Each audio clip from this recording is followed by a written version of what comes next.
Hello everyone and welcome back to the Maggie Walker Project. Today we have a very special interview with Leslie Anderson Rutland. Now she is the Global Head of Wealth Management at BMO. So it is my profound honor to interview her today. It is just such a special opportunity and I just really thank her for her time, just once again. But wait, in addition to being the Global Head of Wealth Management, she's also served in other global roles. She served as the Global Head of Enterprise Technology and also the Global Head of Employee Tech Experience. So obviously a very accomplished woman, and we get to hear a bit about what it takes to lead these national and international level teams, and a little bit about the mentality it requires to achieve this level of success in the field. Then in addition to that, we also talk a little bit about her educational history. She attended Hampton University, which is an HBCU. And she discusses the nurturing yet challenging environment that was there and how it's allowed her to succeed later on in her career. And then for postgrad, she attended the Northwestern Kellogg School of Management, which is a very impressive institution in and of itself.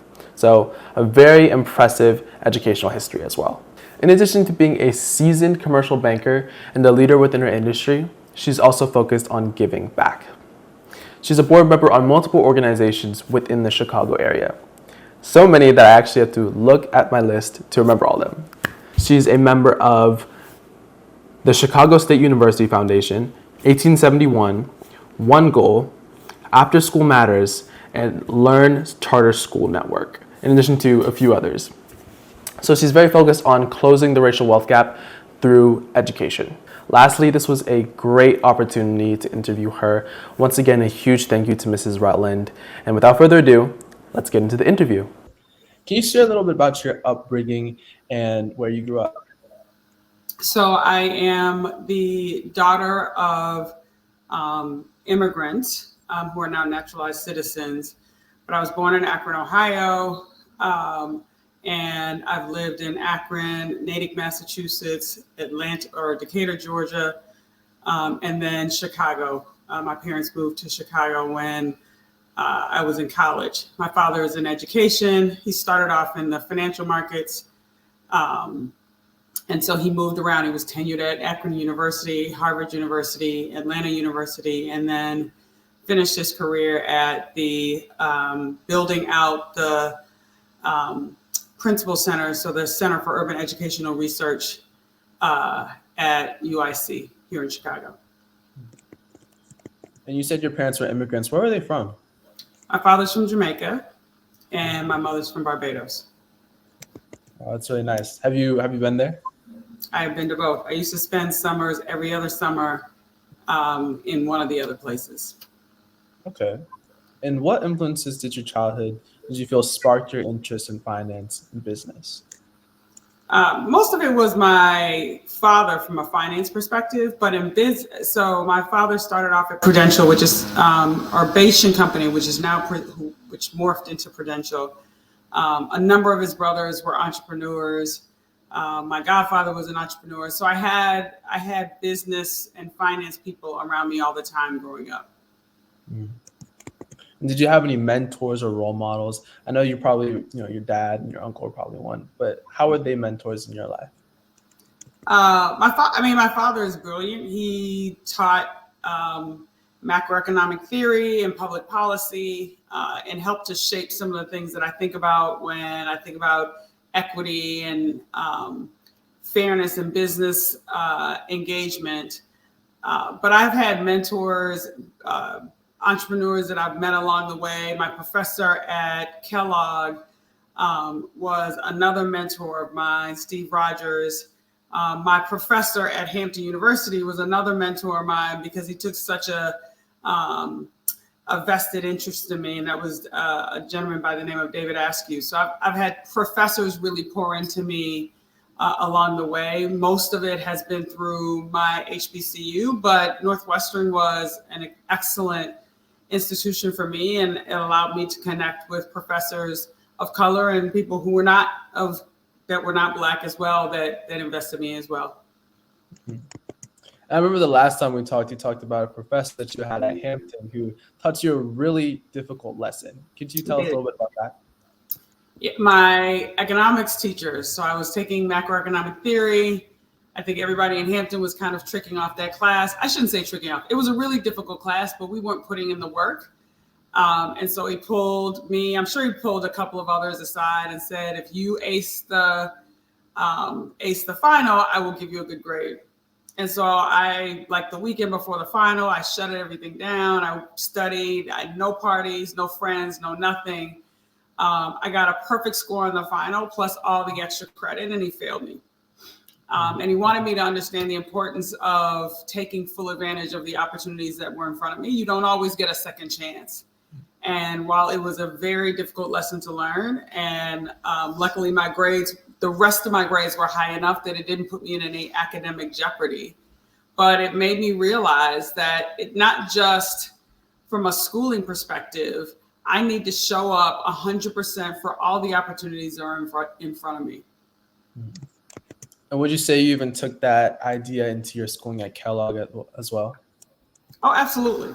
Every time I showed up at Kellogg, and my professor, Steve Rogers, literally is one of the few professors, especially at a predominantly white institution or a non-HBCU. He kind of wrapped his arms around, especially the Black kids coming through Kellogg. And he had high expectations. He's like, when you come in my class, and it was hard to get into his entrepreneurship class. You sat in front, you were always prepared, you were reading ahead, you engaged, you raised your hand, all of the things that really make you stand out within any setting. He had those expectations of us in class. So there was never, I didn't get a chance to read the lesson. It was never, I didn't finish that project. We were always up front and we were always on point. And, Northwestern is a top institution. So how did you feel like your experiences at one of these elite institutions kind of shaped your perspective and prepared you for your career?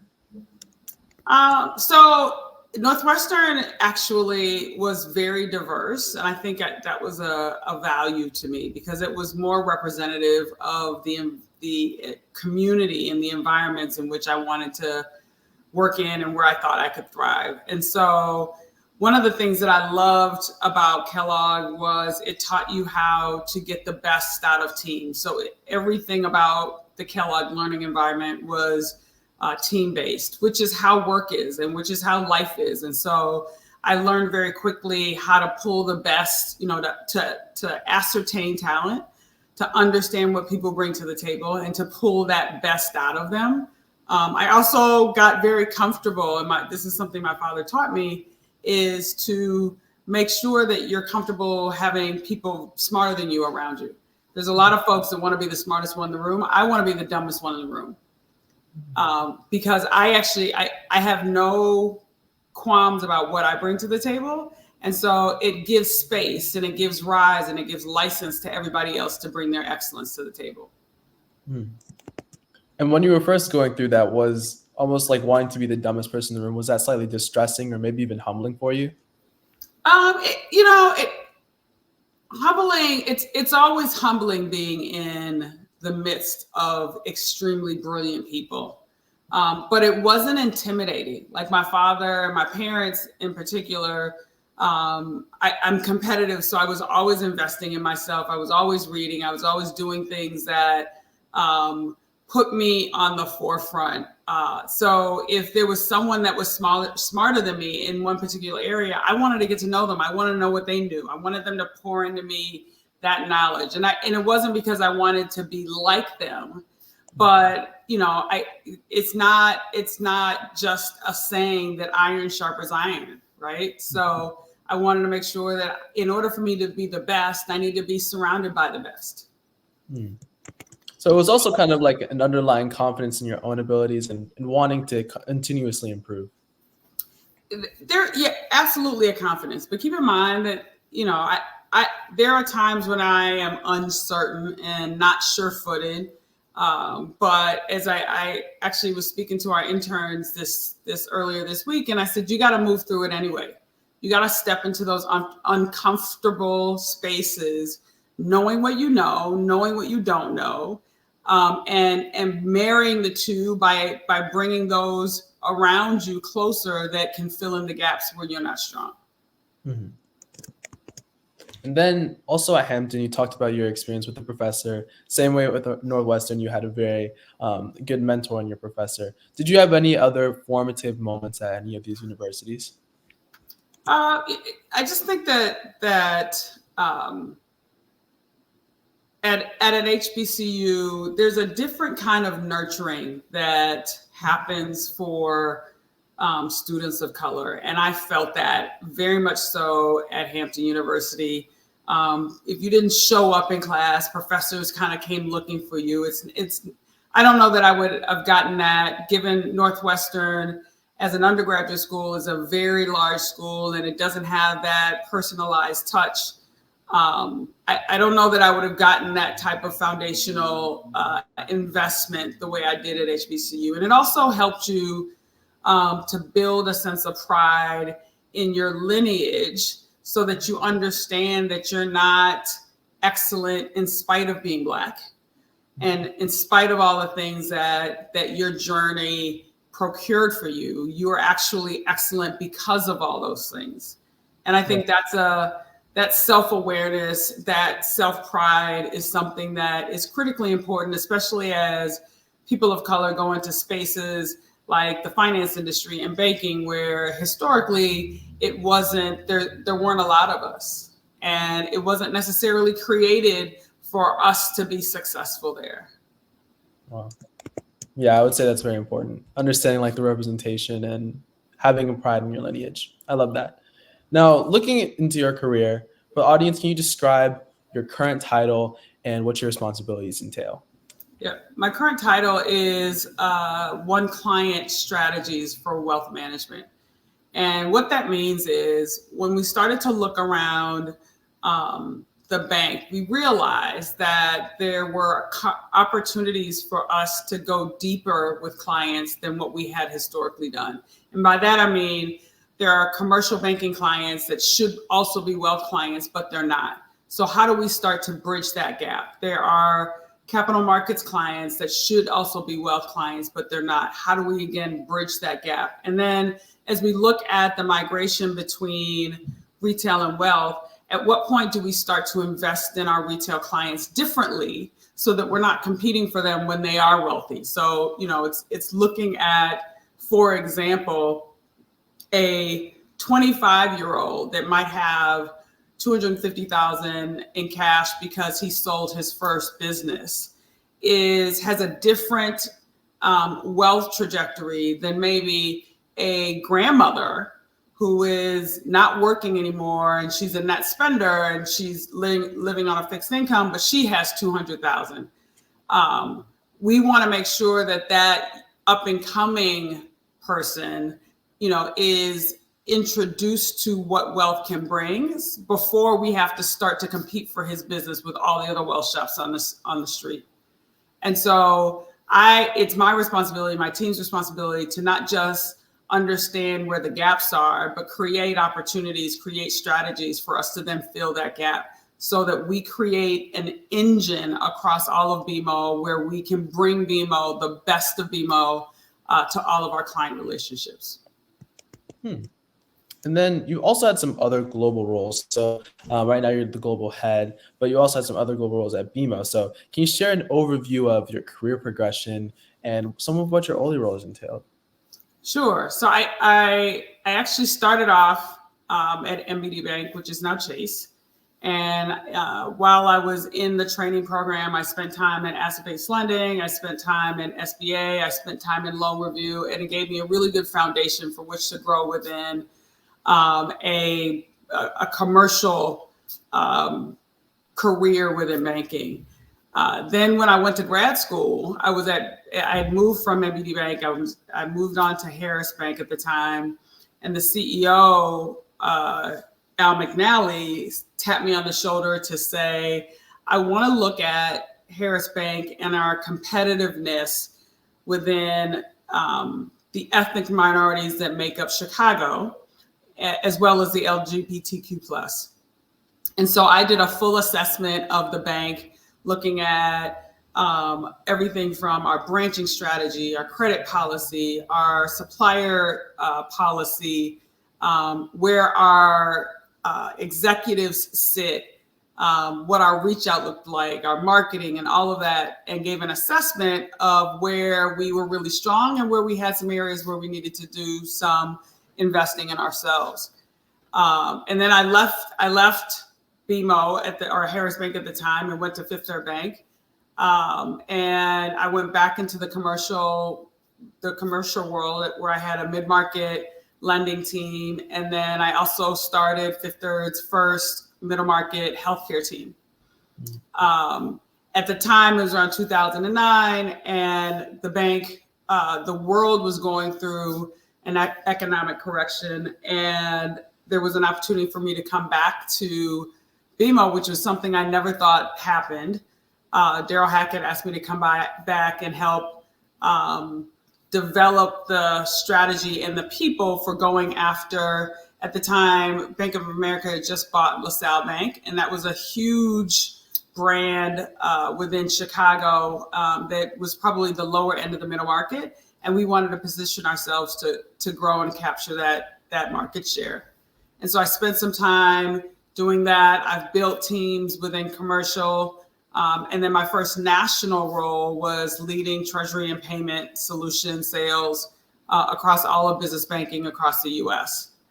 The really interesting kind of 180 pivot that happened for me was in 2018. I was looking at a couple of other options in terms of what I was going to do next. And the CIO of employee tech experience offered me a role to lead our employee tech experience in the US. And basically that whole division came about because BMO does a lot of probing of our employees. And one of the things we heard was technology happened to employees, but that was great for the executives. And so we wanted to create a group that was laser focused on making sure that our employees, who are our frontline salespeople, who are driving the customer experience, had the technology that they needed to be excellent in the marketplace. And it was a partnership between engineering, the business, and the broader technology team. And so some of the big projects that my team helped to work on was the redesign of the BMO building in Chicago, the redesign of the BMO building in Toronto, the one at 4 Times Square, and the one in Milwaukee. And it was really exciting to be part of that work. It was a global role, but in the midst of all of that was the great pandemic, right? So not only did I have a team that was helping all of our employees start to migrate home, because everybody went home within a day, but we also had to think about, when people start to come back into the office, how do we redesign the buildings, our physical real estate, so that they create an environment of collaboration? Because we realized when the pandemic happened that you actually could work at home. And, there was a whole generation of us that believed that you had to be in the office to succeed. And we realized that that's not the case. So what we wanted to do is make sure that when people were coming back, we realized that people were going to be heads down at home. And we wanted to create an environment in the office where people could be heads together. And so we created what we call these we spaces across the enterprise in our physical spaces, so that when people came into the office, they could start to collaborate about, how do I bring, wealth and commercial should be talking about, how do I bring the best of BMO to my client? Capital markets, as they're thinking about being engaged to sell a company, where does wealth sit in that whole continuum to make sure that we're capturing those opportunities to help people get to the next financial dream, that's financial trajectory that they're putting in front of themselves. Okay. Wow. That's very interesting, and that's a lot. A little bit earlier in your career, you talked about asset-based lending. Can you discuss a little bit about what that is? Yeah, so the asset-based lending group that I was in, it's leverage financing based on assets. So receivables, inventory, in some cases, machinery and equipment. But these are companies that really are on a regimented borrowing base. So they're sending in daily borrowing base certificates. We're doing audits of their inventory and the receivables to make sure that they're good in order for us to give advantageous lending advances against those assets. Okay. And then also you talked about, working at a bunch of different banks. Do you feel like now, given your current role, working at these different banks gave you insights on how to be competitive and how to, even improve some of the issues that you saw at those institutions? Every bank has its strengths and its weaknesses, or areas for improvement. Fifth Third Bank kind of came up through the ranks as with a foundation of insurance sales, and so they were really strong on sales. And so some of the sales practice management that they brought to the table are things that I absolutely had an appreciation for, and I brought back with me when I came back to BMO. Chase invests in technology very differently. I mean, they are probably, between them and maybe Bank of America, leaders in some of the work that is being tested around AI. And so it was great for me to spend some time in our technology because it helped me to begin to articulate for the engineers what was really critical for us to be on the cutting edge and start to win over, what are the things that we need to do, that we absolutely needed to do to win our clients, and then to keep our clients and to grow our clients. And so having a lens with that in mind allowed me to help to suggest the right level of technology investments that we needed to do for the organization. Now, I'm not an engineer, and engineers are absolutely critical. But I think when the magic happens is when business and engineering come together and create environments that allow us to be absolutely connected to our customer in inimitable ways. Mm. And then also you discussed, starting these different teams. Like I remember at one of the banks you created this health team. How'd you go about starting these initiatives and really being a leader within the organization? So I'm strong on talent, and I actually do love LinkedIn. It is one of the first things that I go to when people reach out to me and they want to introduce themselves. I look at their LinkedIn. And so I use my network to identify a few really strong players in the mid-market healthcare space. And that's how we started to grow the team. And I didn't know really anything about healthcare lending, especially not senior housing. And so he taught me senior housing, and my job was to make sure that he had an environment where he could be successful. So moving obstacles out of his way and connecting him in the right way. Okay. There was a little bit of a interruption. Can you repeat the part about LinkedIn? Yeah, because I really want to make sure that we get that. Yeah, no, I was saying I am a huge advocate of LinkedIn. Anytime people want to meet with me, I go to LinkedIn first. When I look to build teams, I pay for my LinkedIn. That's how much I value it. I know a lot of people use the free version, but it allows me the access that I need to build relationships virtually. And I think it's an incredibly important aspect when you're looking to build talent within your teams, when you're looking to grow your environment, that you've got the connection, and you can not just see, it's not a resume only. What I like about it is I can see what interests you, what you post about, what organizations are you invested in from a not-for-profit perspective? Where's your advocation landing for you? And I think all of those things help us to assess not just talent, but fit.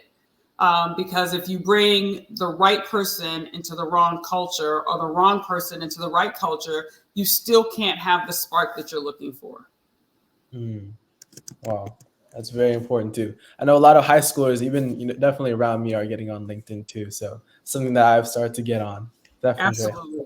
I think that's how you found me, if I'm not mistaken. Yes, it is. It is definitely. Yes.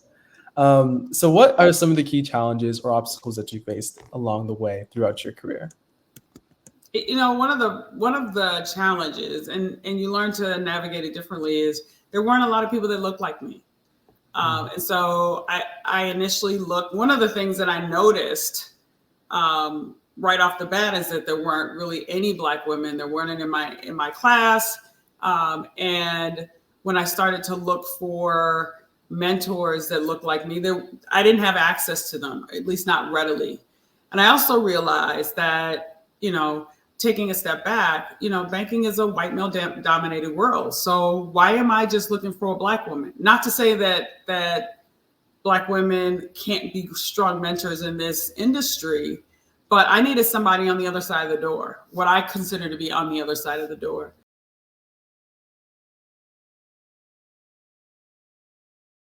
Make sure to like and subscribe, hit the notification bell. If you ever want to contact me about anything regarding the channel, you can contact me at the Maggie Walker Project at gmail.com. It'll also be linked in the description. So with that, I'll see you in the next video. Thank you.